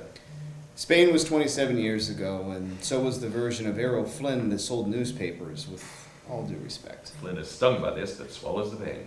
Just think about it. The definitive fictional version of Robin Hood interviews the real-life counterpart. Fact meets fiction. It can't lose. It'll be just like Andalusia. Only this time... Flynn tosses the photo to Paul, who awkwardly catches it. Look, they could win. Paul examines the photo, smiles, puts it into a box. Ah, yes. Life is movie. War is war movie. War is life. We've been through this before. The hell you say? Many words apply to war. Cinematic? It's not one of them. I need you, mate! Errol, it's over. We're both has-beens. I never actually even been or once was. Don't you give me that balderdash, right? Those medals on the wall, they tell a different story. Huh? Heroes were the guys who didn't come home to kidney-shaped pools. You're wrong. Revolutions are the dreams of heroes and the warriors who fought them. I know there's still a warrior in there, mate. Come on. One last taste with me. Once again, one last time. Paul's weakening. If it were up to me... Who the bloody hell's it up to? Interior editor's office. Flynn and Paul sit with Edward Parkinson, editor-in-chief of the Examiner. All 3 men sip highballs and smoke cigarettes. I'm not talking about some dry news piece, Ed. I'm talking an intimate personal profile of one of the 21st century's most charismatic leaders, a modern-day George Washington. Parkinson is silent, stone-faced. Flynn looks at the wall behind Parkinson's desk, filled with photos of Parkinson with celebs, in particular, glamorous actresses. Photos of Parkinson and Ava Gardner stand out. Flynn looks down at Parkinson's hand. A visible tan line can be seen on his ring finger. Flynn's got him. I see you've met Ava. In the flesh and in my dreams. Well, I can have you sitting at Mike Romanoff's best table tonight, with Ava on your arm. Huh? Just say the word. Bullshit. Flynn picks up Parkinson's phone. Exterior editor's office. Flynn and Paul walk out. Paul is shaking his head in wonder. Flynn looks exceptionally pleased with himself. They head down the hallway. Flynn drapes his arm over Paul's shoulder. So, we'll sail to Jamaica, spend a few days at Castle Comfort, finishing up the memoirs. I leave for Havana while you dot the I's, cross the T's. Then we'll transcribe all my Cuban notes into the bestseller, and we've got a very potentially lucrative enterprise in the works. Ava's really gonna show up. It's Cuba, one of the most exciting, romantic, vibrant places on earth. Currently in the throes of a violent revolution. Look, this sensible Jew has seen enough combat for one lifetime. Thank you, no. Exterior Mulholland House, night. A grand estate high in the Hollywood Hills. Flynn crouches out by the bushes as he watches his first ex-wife, Lily Demita, get into a limousine and depart through the gates. Flynn makes his way around the side of the house. He carries a duffel bag. Back of Mulholland House, Flynn peers through the large back window. Inside, he sees his son Sean, 18, making out with a beautiful blonde on the couch. Her top is off, and Sean undoes her bra, starts fondling the girl's breasts. Flynn takes a moment and admires the view with a mixture of paternal pride and lust. Then taps on the window. The girl shrieks, covering herself. Sean grabs a fireplace poker, rushes to the back door, flinging it open. Sean sees his dad, lowers the poker. Hello, Father. Hey, sport. Interior Mulholland House, master bedroom. Flynn tears the carpet off the floor of the huge walk-in closet, revealing a floor safe. Sean sits on the bed and watches his father. Thank Christ I never told your mother about this. Wait till you see the book I'll write from this trip, mate. Flynn opens the safe, starts pulling out bundles of cash, stuffing them into the duffel bag until the safe is empty. Flynn closes the safe, replaces the carpet as best he can. Can I come with you? Flynn stands, regards his son. He is movie star handsome, even taller and broader than his father, with blonde California surfer good looks. Someday. Just not now. We've got all those Harvard girls waiting. They go to Radcliffe, and I'm going to Duke. Flynn offers Sean a cigarette. Sean shakes his head, no. Flynn lights one up for himself. Sean pulls out his wallet, hands his father the contents, about $100. Sean. Take it. Flynn hesitates, then pockets the cash. After a beat, he looks over at the bar that sits by the window. Flynn picks up a few of the bottles. Who's been buying your mother's booze? This is good stuff. He stuffs the bottles into the duffel bag. Interior Mulholland House entryway. Sean stands with his father at the front door. So how are your sisters? They miss you. Yeah. Well, you knock them dead at Duke. Don't get your ass shot off. Flynn hugs Sean, kisses his cheek. Remember, sport, it's not what they say about you. It's what they whisper about you. Flynn winks at his son, exits. Exterior Long Beach Harbor, day. Flynn, Beverly, and Paul stand before the Zaka, Flynn's 120-foot, two-masted schooner, truly a work of art and beauty. Beverly starts to cry. Flynn takes her in his arms. Here to Jamaica, from there to Havana, a few weeks. You better call every day. I'll call, I'll cajole, I'll weep, I'll pray, I'll write sonnets, I'll sing them to the heavens in your name, Woody. Flynn kisses her deeply. Paul looks on, troubled but stoic. Flynn releases Beverly, who smiles as she says, One more thing. she grabs Flynn's cock and balls not so gently. This is mine. Keep it away from any and all vaginas while you're gone, and mine will be waiting for you when you get back. She squeezes once more for emphasis, then releases. Flynn exhales in relief. Beverly waves coyly and exits. As Paul and Flynn board the Zaka, nice girl. In fact, I've never felt so loved, old sport. This little filly, she's made a racehorse of me again. Flynn watches Beverly walk from the boat, misty eyes. Exterior the Zaka. 2 male crew members get the ship ready to sail. Flynn sees a gift-wrapped box sitting on the deck-top table. He opens it, revealing a bottle of Zubrovka vodka and a note. Flynn reads the note aloud. Enjoyed our pugilistic encounter immensely and shall look forward to a rematch. John Houston. Flynn opens the bottle, starts filling glasses at the bar. Okay, good old Johnny. Who's for a drink? Exterior the Zaka day. The Zaka sails the high seas, Flynn at the helm. He is completely at peace, at one with the ship and the sea. Paul smiles, snaps a picture. Could just take it all the way to Havana, sport. Who else is going to put out all the fires I start? And I'm still a sensible Jew from Sherman Oaks. Thank you. No. Interior the Zaka, Flynn's cabin, morning. Flynn shoots up, takes a deep breath as the high hits. Interior the Zaka, Flynn dictates into a tape recorder while Paul listens. My greatest vice isn't booze, opiates, or women, but curiosity. Paul puts up his hand, Flynn turns off the recorder. Try this. My greatest addiction, not drink, not drugs, not sex, but curiosity. Flynn nods, turns the recorder back on. Super, world map. A moving red line tracks the Zaka as it travels in an arc around Mexico through the Panama Canal, headed east. Voiceover. My greatest addiction, not drink, not drugs, not sex, but curiosity. It has got me into all my troubles, successes, and failures. Interior of the Zaka, night. Flynn and Paul play cards. A 3/4 empty bottle of vodka sits on the table, a shot glass in front of each. Flynn looks fine. Paul is plastered. Paul lays down his hand. 3 of a kind. Drink up. Flynn lays down his hand. Full house. Sport. Flynn fills Paul's shot glass with vodka. Paul downs it. Damn it to hell.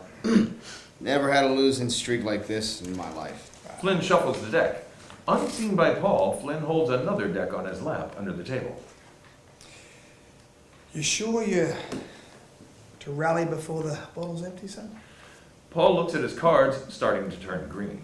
Interior of the Zaka, Paul's cabin, morning. Paul stirs, looking awful, his mouth caked with dry vomit. He turns over in the bed, only to be faced with a massive pair of brown military boots attached to an equally large man in a khaki military uniform. He wears aviator sunglasses and a large mustache, looking very menacing indeed. Paul's jaw drops open. He fumbles with his glasses. The soldier suddenly clicks his heels, salutes Paul, and says, "Welcome to Cuba, senor." And scene.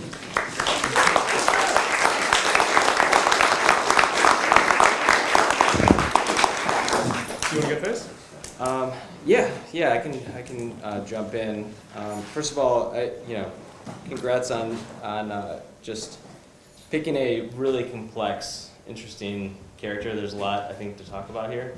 All exciting stuff, and just it's always that classic Hollywood's always a fun world to play around in, and you definitely, I feel like you have as much fun as you possibly can in that space. I think I'll just talk about like character setup kind of as we did before, because I think it's really important. You do a fun thing with the newsreel in the beginning of kind of charting that rise and fall of Errol. And then as the story went on, the character that we'd seen in that newsreel didn't, for me, reflect that person. It seemed to be like, I felt like you were telling us that he was a has-been, but yet everything I saw him do, he was just winning as he went. He was charming everyone. Maybe he wasn't always getting exactly what he wanted, but he seemed to be doing pretty damn well for himself. And I think that character is fine. He's definitely he's a train wreck in a way, but it's a fun train wreck to watch. But it didn't quite match up with. I was ready to see, okay, here's a guy at his worst, and he's maybe not at his best, but he's doing still pretty well. He's still the talk of the town. He's still walking into the club with a girl on his shoulder. He's still getting meaties, at Warner Brothers. So just be careful about kind of what exactly you want us to feel about him as we go into this story. You brought this up before, and I think it's a really interesting conversation. So, unless you have anything to jump into, maybe just carry on. like, if I sound interesting, I want to. Yeah. It's the idea of like how do we like the unlikable, and I think this is probably the best kind of experiment in that that I've seen in a while. As far as you have a character who's deeply flawed. Well, he's a heroin addict, pedophile. Yeah. So the womanizer. You're setting the bar pretty low there. Or He's high. a cheat at poker. Yeah. He's doing quite a few things wrong, but in a weird way, you've still made us like him a little bit. I think you've done a good job thus far. I think you could do maybe there are ways that you could actually improve that. Because it'll be interesting. It would be interesting to see where the story goes from here. Because I think in a way, like we're okay with just the spectacle of a train wreck in a way, to a certain point, and then like after Welcome to Cuba, if we're not kind of emotionally invested in that character in a way, or at least his journey, or at least we want to see him kind of transform through the process or whatever it is, it's not going to last much longer beyond that.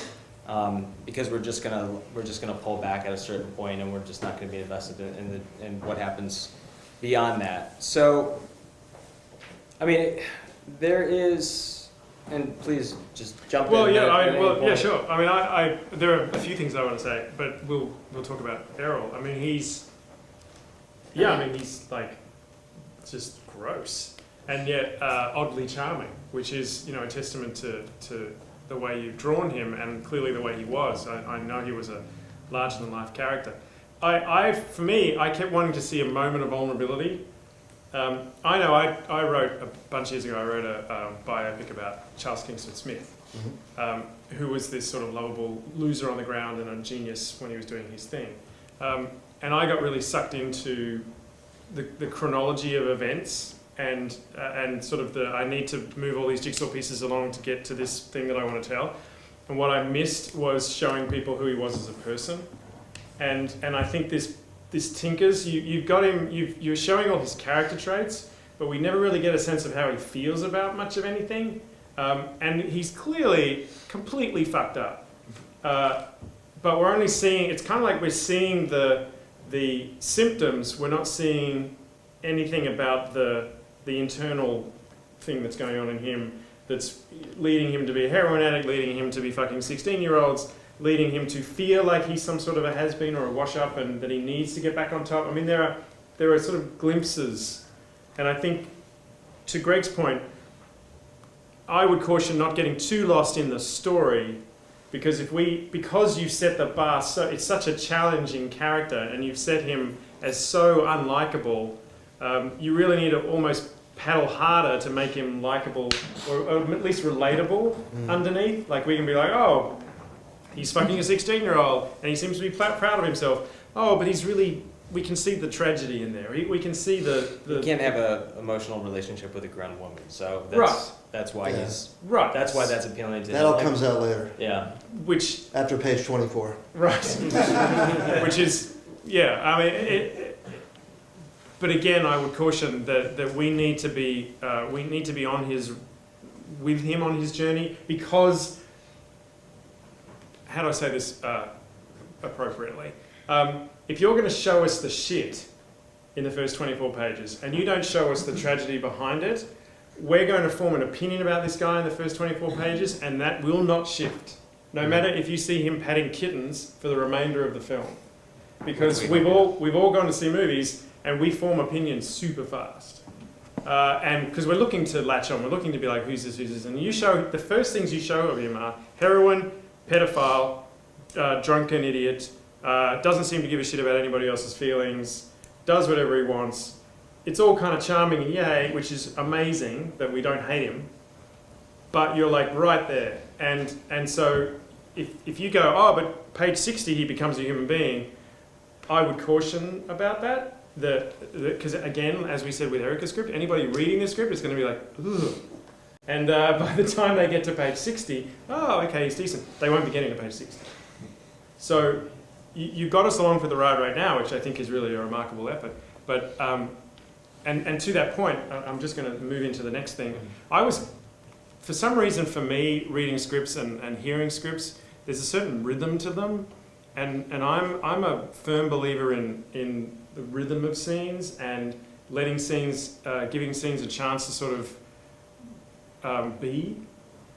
And there really wasn't one in this. It was really hard to kind of catch your breath. Like we were chopping into this scene, we were chopping into that scene, and we were into this conversation. And I'm sure you've had that feedback, like make it shorter and keep it moving. Great. But I never really got a sense, I don't think Errol says more than about 2 lines in a row in those first 24 pages. Mm-hmm. And no one really says more than 2 lines in a row. And I kind of wanted a conversation at some point. I wanted to be able to breathe and be like, okay, these are the people, or this is just a scene that gives me a little bit more something that I can get my teeth into. And it came out listening to it more than when I read it too. Just listening to it was like, can we just pause for a minute? Just have some chatter about something, or have us like chat about, or so I get to know people, I get to find my feet. And so that was odd for me too. It sort of lacked a rhythm. Just piggybacking off of that, what maybe you're feeling was we're kind of getting his on-screen persona in a way. He's always kind of working, and so we never see him really stutter. I thought we were going to get that in the Warner Brothers scene where he has he looks at it, he thinks of himself as a certain way, and then he has somebody who's telling him basically you're not that. But he doesn't stutter, and there's something admirable about that. But also, it's a chance for us to see like a little bit more of the human side to him, to breathe for a moment, to see like he's not just always on top of everything.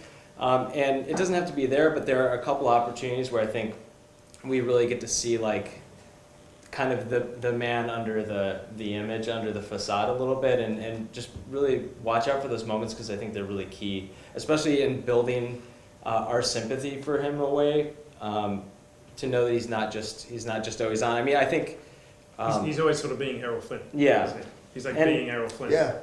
Yeah. And part of, I mean, the fun of biopics is kind of seeing the human who was behind that larger than life image. I had a moment where he has the scene with his son, another like just moment where we want to maybe see a stutter, see that there is a human being underneath all of that. But I had a moment where, the kid's gonna go on the trip with him, and he's gonna like learn how to be a human being. And then we don't go that route, but and that's fine, and that may not be his history or whatever. It doesn't have to be that story, but it was an indication to me that like, I wanted something more emotional in here. I wanted to see who he truly was. That's what I was like rooting for. Like, there's got to be a human being in there somewhere. I'm just trying to think what. And jump in if you have anything, but I had a couple. No, sorry, no, I'm good. Are you sure? Yeah. I had a couple moments too where I think in general you do a good job charming us with him. I mean, there are a number of ways that you can build a likable character even out of an unlikable character. They can be good at what they do. You can have moments of humanity that come out. I thought that there were a couple of missed opportunities in the scenes that were there to really kind of get us on his side. One of which was the prison scene, where you went right to the payoff, and we never got kind of the setup and the build. So one version of that is he shows up. There's a bunch of mean-looking characters. And we're like, oh shit, his bullshit's not gonna fly here. And then we cut forward and he's running the room. That's the kind of thing that can kind of get us on board with this character.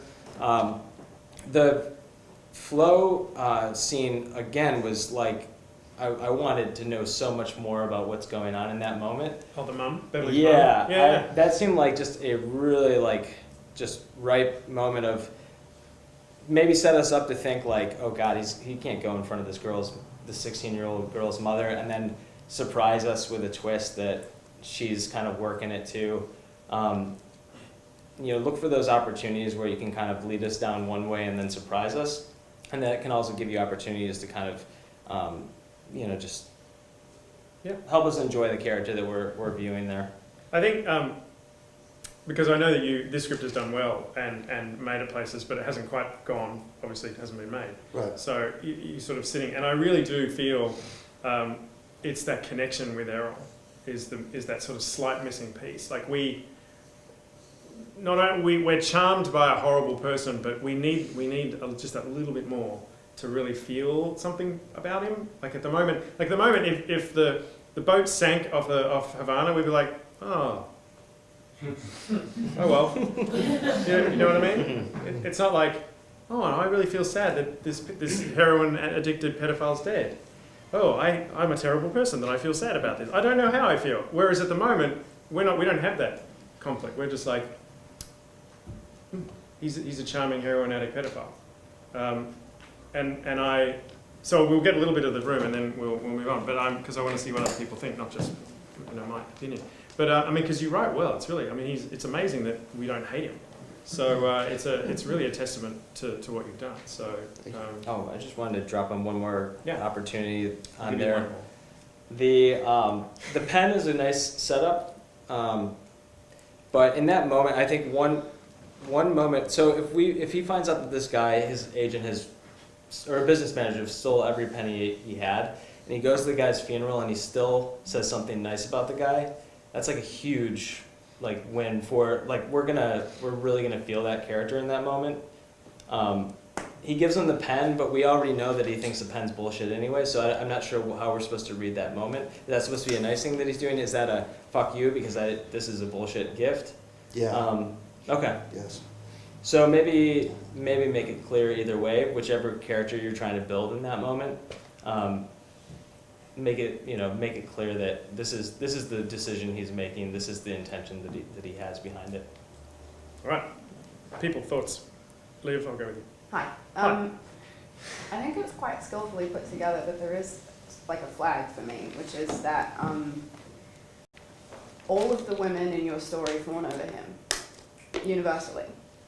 And I don't Did you think, read the whole script?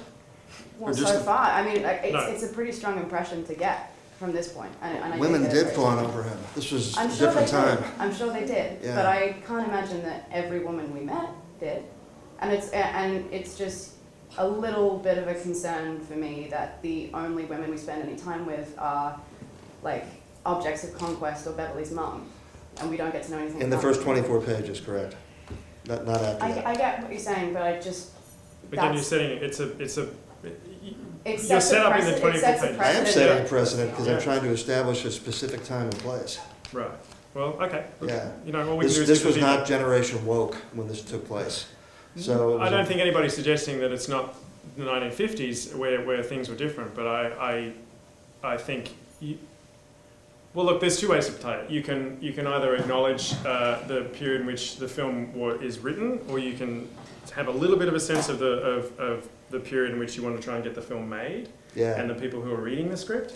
Well, I do, and there's a great payoff with the female revolutionary in Cuba who sort of makes him see the light, who rejects his advances and has a very strong feminist stance to him. Okay. And it's the payoff that you're talking about. Yeah, that's cool. That's great. Okay. But my thing is just, I think it seems a little out of place for me that like at no point does he meet someone at a cocktail party who's not charmed by him. That's all. Yeah, I mean, just if I can jump in, just Please. to build off of that, we never see him challenged really. He gets off easy quite a bit. Until he gets to Cuba, correct? Well, then one cure for everything that we're saying is. I was just gonna say that's seeing somebody always get like without any conflict, without seeing somebody actually challenged. We just kind of get bored with him because we know he's always gonna win every situation. There's no jeopardy built into it, so we just know he's gonna win. One cure could be get him to Cuba quicker. Yes. Say that 10 times fast, by the way. But because that was one thing I was thinking, it was like, this is all just set up, because the thing really starts when he gets to Cuba. Yeah. So you could just get him there quicker. Yeah, at the end of Act 1. He gets to Cuba at the end of Act 1. Well, I would suggest he might be meeting Castro at the end of Act 1. Like, get him there faster. Because you're spending 25 pages setting up a character that you really set up in the first page. When he's doing heroin, he's getting ignored by Hollywood, he's fucking a 16-year-old, we're 3 pages in. I mean, he could be in Cuba way quicker. And then you can solve a lot of the issues that I think we're politely trying to tell you. Anyway, let's move on. Thank you, Liv. Holiday, that's you at the back? Yes. Yeah, just to support the idea of getting to Cuba quicker, I sort of felt, I wasn't sure until the very end what it was going to be about. I mean, I obviously knew we were in old Hollywood, I knew Errol Flynn was our protagonist, but I kept thinking, oh, it's about this Robin Hood movie. No, it's not. Oh, it's about this Lolita movie. No, I don't think so. Oh, it's about, like, I kept not being sure where we quite got going until now I remember what the title is and it's very clear at the end what it's going to be about. But maybe that was just a feeling of that ended up happening a little later than maybe I'm used to in a script, so I kept like thinking those earlier things were going to be it. Anyway, just I think that would cure that general feeling if we got to Cuba, or at least like started planning to go to Cuba quicker. Yeah. Yeah, just jumping off of that, I mean, where's the engine, you know? He wants to go to Cuba, so why isn't he like fighting to go to Cuba? And what are the obstacles that he has to overcome to get to Cuba? And why does he want to go there? Is it redemptive somehow? Does he feel like the new dictator of Cuba is going to redeem his life or give him something? I mean, I was very unsure about why he wanted to do that to begin with, and also why he wasn't fighting harder for it if that's what he actually wanted. It felt kind of confusing to me about what the character wanted and was going for and was trying to fight for. I couldn't find that. So.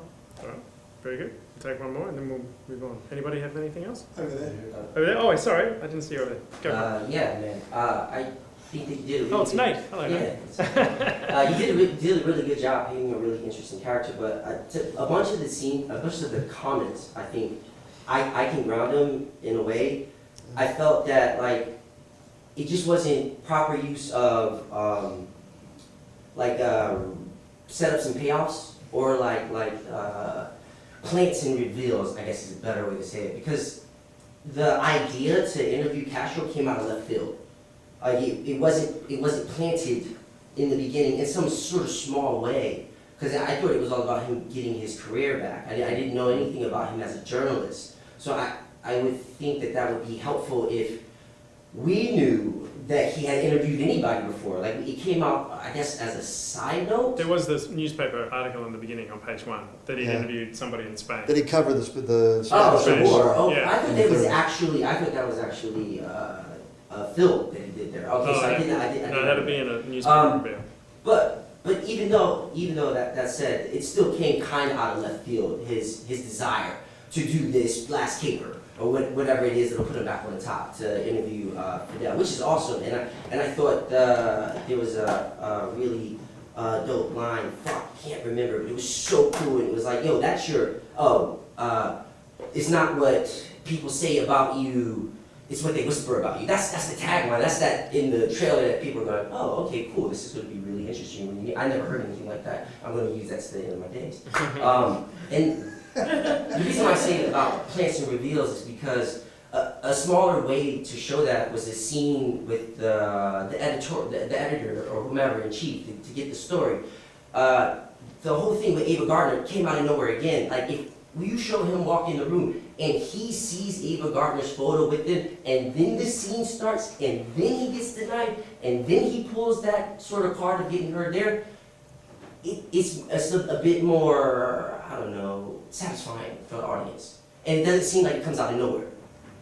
So that's how, and the only last thing I would say is that you introduce really, really, really cool characters. Fucking Houston was amazing, that's awesome. But you missed out on introducing probably the most important characters that I feel before she gets the Cuban girl or whatever. But you mentioned it, and then it was like, wait, when is this ever going to happen? His daughters. Like, I had no idea. Like, someone mentioned that he didn't have he alluded to he didn't have a good relationship with his daughters. But if you could show that, if we could see that in the scene prior to his transformation by the Cuban girl, we're on board. We get it. Yeah, it is interesting too that he's all about movies, and then he doesn't ever seem to get rejected. I mean, yes, he wants Beverly and Lolita, but that's Hollywood. But why he would suddenly switch to Castro versus just trying to get another one of his movies up? Like, there's no sense that he's rock bottom. That every door in Hollywood is closed, and this is his way to get back or to get whatever it is. So yeah. Anyway, all right. Well, did you learn anything? I know you've heard it before, but did you learn anything from hearing it? It was great to hear it. Thank you to all the actors. You guys are all terrific. I think it's a great script, and it'll make an even better movie. That's what I think. All right. Well, on that note, Alex, thank you very much. Thank you for coming. Yeah, absolutely. This was great. So how do you get to be what you do? What's your journey? What's my origin story? So the long game of Hollywood is I probably did 7 years as an assistant. This is also supposed to be inspirational. Did the seven year assistant gig. For what? I came out, my first internship, my first experience in Hollywood was working for Wes Craven, the horror master, the late great, unfortunately. But that led to my first paying gig, which was working for Larry Kasdan, Lawrence Kasdan, who you probably know wrote Empire Strikes Back and Raiders of the Lost Ark. And that I worked with Larry for a number of years as an assistant. I had kind of a chance to go down a bit of a producing path with him. And I had come out to be a writer, and I decided, that's what I want to do. I'd socked money away, and I took 2 years of my life off to just write, got a day job and did it. And of course, after that, he the guy who never wanted to talk about Star Wars anymore suddenly got back into the Star Wars business. So I think my inner child died a little bit after that. But no, yeah, no lottery ticket buying for you. Yeah, yeah. But I was writing, and the whole time I was writing, I kept on saying, if I see a good opportunity come up, I'm going to grab it. And Animal Logic was a company that I've been tracking for a while. Just, they're doing, my forte was usually genre, horror and sci-fi, but they were just doing the coolest stuff in animation. And just an assistant position opened up at the company, which was a little over 3 years ago. I knew they were growing. I knew that they were doing great stuff, and I got myself in there, and worked up to as the company expanded, opportunities kind of opened up there, and those 7 years of being an assistant, you don't realize, but you learn quite a bit in that process. I've still got plenty to learn, but it had prepared me for that moment to kind of seize it. Yeah. So been working as a creative executive with a company, and now bringing it kind of full circle as we saw an opportunity to start developing kind of live action horror and sci-fi films to bring back to Australia to kind of access the immense amount of talent that's there, but also they have great kind of production incentives and rebates, and we're an Australian company. That's where our headquarters is. So part of our mandate is to support, build up the industry there, raise up talent. So no better kind of place to do that than the genre space as far as horror and sci-fi for propelling new talent. So that's what I'm focused on now with the company, and hopefully this summer we'll be making an announcement about the new kind of division. Just go back, how do you get a job as Lawrence Kasdan's assistant? Because that's like a fairly good assistant job. That was my big break. So I graduated from the University of Michigan, and he was a Wolverine, and he came in to visit our screenwriting class and kind of meet some of the students. And I told him I was a horror movie writer. We did like a little lunch thing with all the students, and he was like, horror is the worst genre. Why would you ever want to write in that? So I don't think we necessarily hit it off right off the bat, but at least he remembered me in a way, and because that's internships. I can't stress enough like how incredible they are. I mean, every job I've had in Hollywood is somehow tied back to that first internship with Wes Craven's company, but through those contacts, I heard that I was still in Michigan. I heard that he was looking for an assistant, and I flew ponied up for a plane ticket, flew myself out, and got the job, and got out to Hollywood right after I graduated, which I had planned on just working and saving up and making the move, and who knows what would have happened if that was the case. So that was my big break. Yeah. So horror and sci-fi genre, how do you go about, like, let's say some of us here come into a bunch of money and we're like, I'm going to start a production company. Mm-hmm. How do you find horror, sci-fi scripts that are potentially useful to shoot in Australia, or because you need them to be fairly small? Mm-hmm. And yeah, I mean, we're working on the $5 million kind of Blumhouse model. So what tree do you shake to find those? Because we're an Australian company and we want to work with Australians as much as possible. The state bodies each state has their own kind of film office who are incredible with kind of pushing talent our way. There's also a huge population of Australians here in LA. So I've heard. And they have some of the best networking events and just kind of community that I've seen out here. But then also, just the standard, we're working with American writers on things as well. We're optioning things outside of that. So the normal route, I mean, it's just about kind of building relationships with the agencies and the management companies. They want to send people, stuff. As soon as you tell them that you're looking to option and make material, the floodgates open and it starts pouring in. So it's not hard to find things to read. It's harder to find good things that you want to actually produce. So how many scripts would be floating around at any one time? In our possession? Yeah, for you guys to read. I mean, I would say we probably get in anywhere between like 10 and 30 kind of submissions and samples a month, you know, and that's between myself and one other person who's working through that material.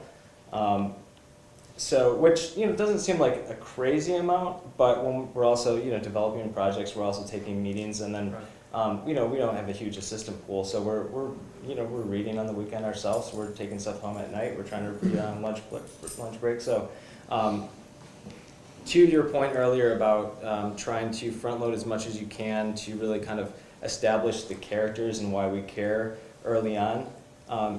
You don't always, you wish that you always had time to get all the way to the final page and then assess the material. You don't always get that luxury. So building those things out early on, you're just going to do yourself a huge service. So you're actually doing the reading. Yeah. Are you seeing common mistakes, good things? Like, this is, you know, from the advice point of view, like what are you seeing out there?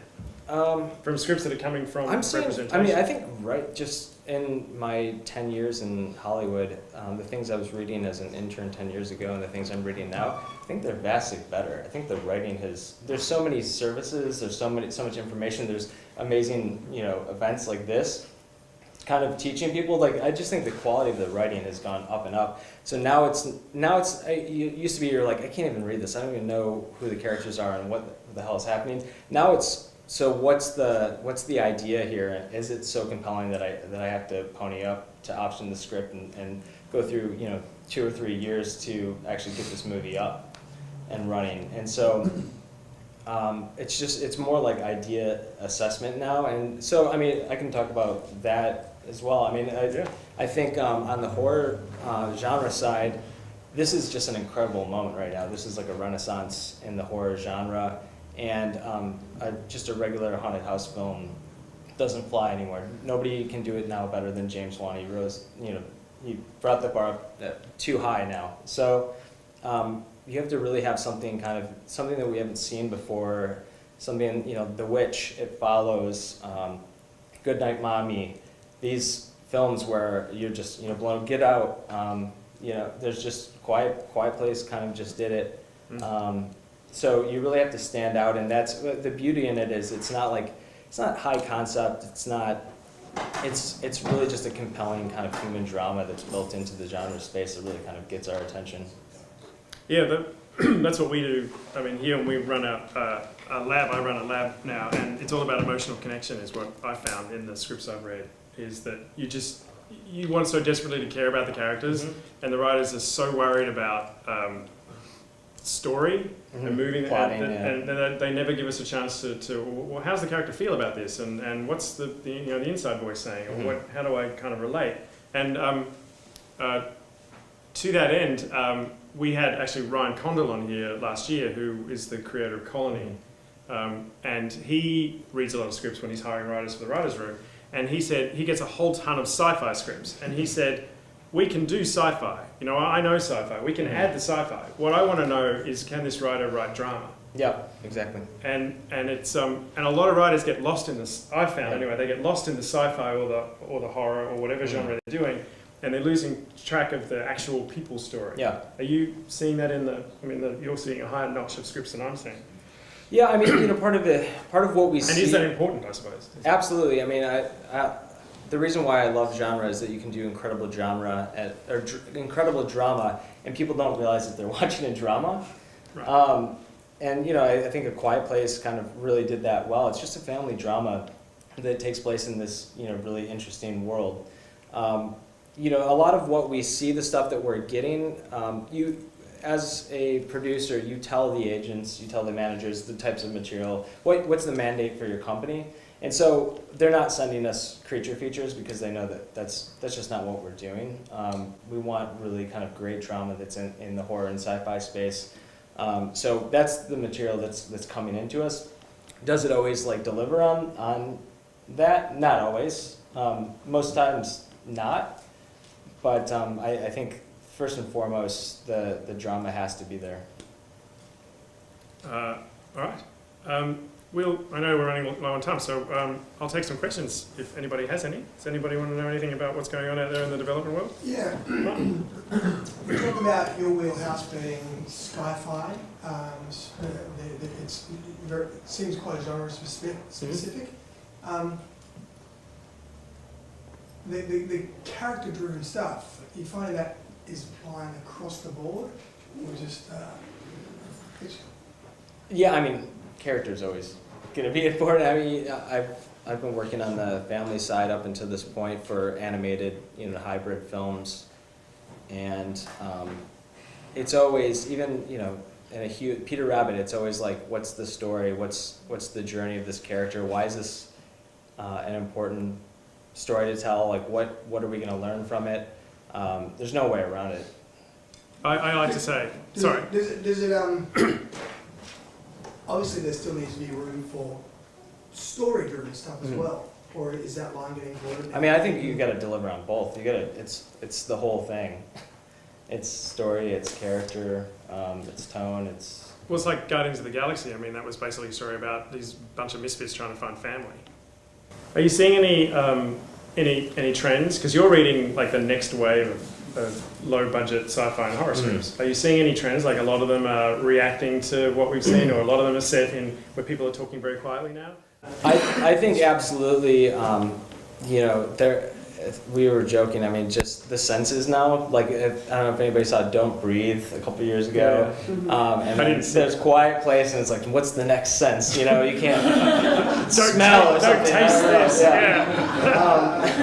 So I think we're probably going to see some things like that. But I think we're also going to see some really kind of like culturally relevant, socially relevant material coming out off the back of Get Out. Just in general, I'm seeing just like bizarre things that I'm just like in awe that even exist.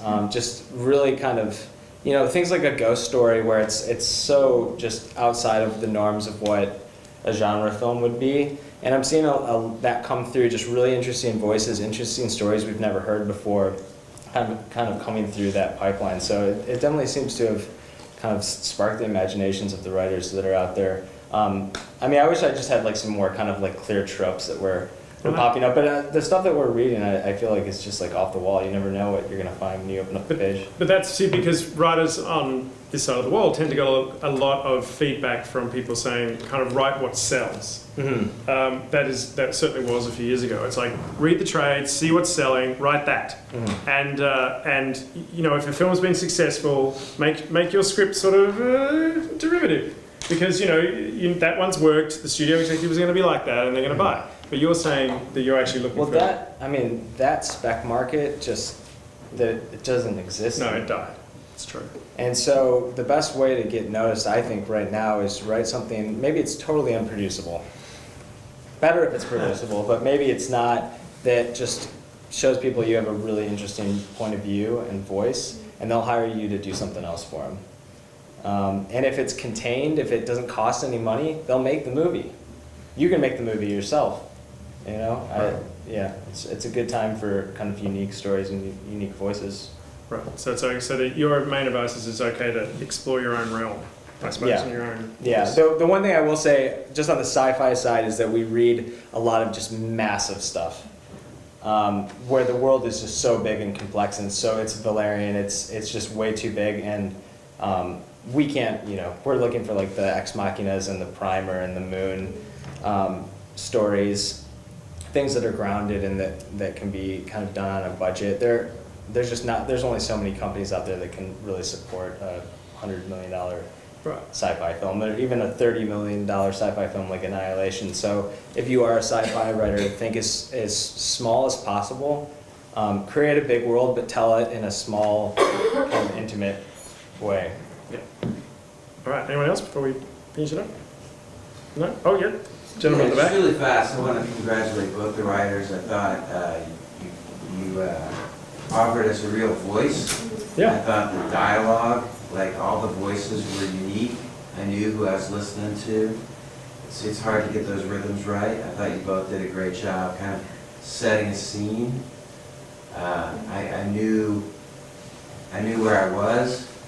I felt it. You painted the picture, and I want to congratulate you guys for it. It's easy to get lost in the criticisms, but I thought you guys did a great job. Yeah. Actors too. Yeah, absolutely.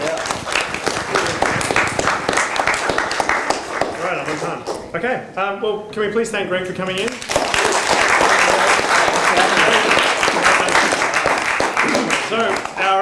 thank you guys for coming. Our next reading is July 23, and you guys can be the first to know. Our insider is going to be Jason Alexander, George from Seinfeld. Oh, wow. I know, right? I don't want to disrespect you.